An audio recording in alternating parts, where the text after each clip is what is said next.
Good morning everyone. ఈరోజు pipe fitter గురించి మనము తెలుసుకుందాం.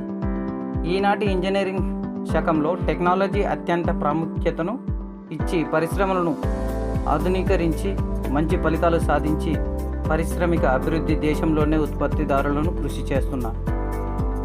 పరిశ్రమల్లో టెక్నాలజీ అభివృద్ధి చెందడం శుభపరిమాణమే అయినా అందుకు అనుగుణంగా అవసరమైన టెక్నీషియన్స్ లభించకపోవడం ఒక పెద్ద లోటుగా భావించడం జరుగుతుంది.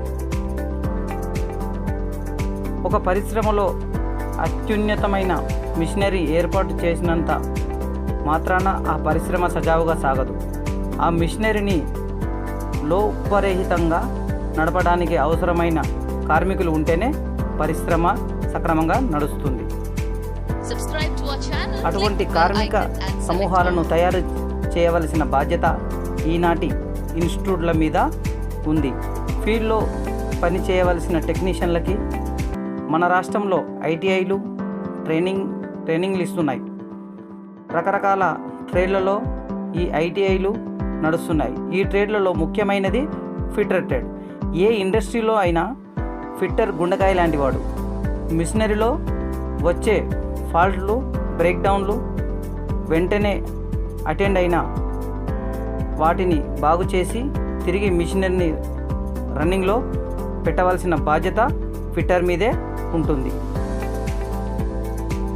పైప్ ఫిట్టర్ ముఖ్యమైన పని రకాల పైప్ లైన్లు డిజైన్ ప్రకారం ఏర్పాటు చేయడం. ఈ పైప్ లైన్లు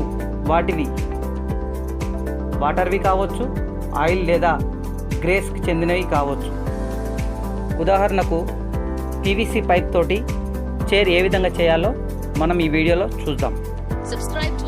పైప్ వైస్, ఇది కేవలం పైప్లను బిగించడానికి వాడే వైస్.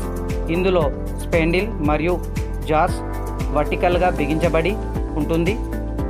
దీన్ని జాస్వి షేప్లో ఉండే బ్లాక్స్గా ఉండి వాటిని డెంట్స్ కూడా ఉంటాయి.